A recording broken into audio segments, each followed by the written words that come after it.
মনি, তুমি এই মাসটা হিসাব করে একটু খরচ করো না।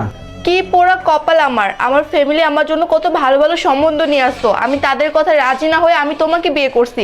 এটাই আমার জীবনের সবথেকে বড় ভুল। তাহলে সেখানে বিয়ে করলে না কেন? আমাকে কেন বিয়ে করছো? আমি কি তোমাকে জোর করেছিলাম আমাকে বিয়ে করার জন্য? আজকে যদি অন্য কোথাও বিয়ে হতো তাহলে এভাবে কি জোর গলায় কথা বলতে পারতে? আজকে আমাদের বিয়ে হয়েছে কত মাস বলো তো মনি? আজকে এই অবস্থা, তাহলে সারা জীবন কাটাবে কিভাবে আমার সাথে? আসলে কি জানো, প্রেম করে বিয়ে করলে না এই সমস্যাগুলো খুব তাড়াতাড়ি আসে এই সংসারে। আর অ্যারেঞ্জ ম্যারেজে এইসব সমস্যা হয় না। প্রেম করে বিয়ে করলে সেই মানুষটার ব্যাপারে তুমি সব জেনে যাও, বুঝে যাও, তার সাথে উঁচু গলায় কথা বললেও দ্বিধাবোধ করো না। আর অ্যারেঞ্জ ম্যারেজ করলে তুমি সেই মানুষটাকে চিনো না, জানো না, তাকে চিনতে চিনতে কয়েক বছর চলে যেত, আর এর মধ্যে তোমাদের মাঝে একটা সন্তান হতো। তারপর কষ্ট কষ্ট করে সংসারটা নতুন করে চালাতে হতো। আমার সাথে তুমি প্রেম করে বিয়ে করছো, আমার সমস্যাগুলো খুব ভালো করে জানো, তার জন্য তুমি এই সমস্যাগুলো মেনে নিতে পারছো না। সত্যি কথা বলতে কি, প্রেম করে বিয়ে করলে না মেয়েদের না হাজব্যান্ডের প্রতি সম্মানটা কমে যায়। দেখো মনি, তুমিও বদলাও নাই, আমিও বদলাই নেই, বদলেছে খালি আমাদের পরিস্থিতি আর সময়টা। আর তুমি সেই সময়ের সাথে সাথে মিলতে পারতাছো না।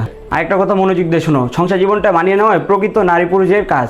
আর প্রেম করে বিয়ে করলে অনেক সমস্যায় আসে, দুজনকে মানিয়ে নেওয়া দরকার। আর মানিয়ে নিতে না পারলে সেই সম্পর্কটা নষ্ট হয়ে যায়, ডিভোর্স পর্যন্ত চলে যায়। বুঝতে পারছো?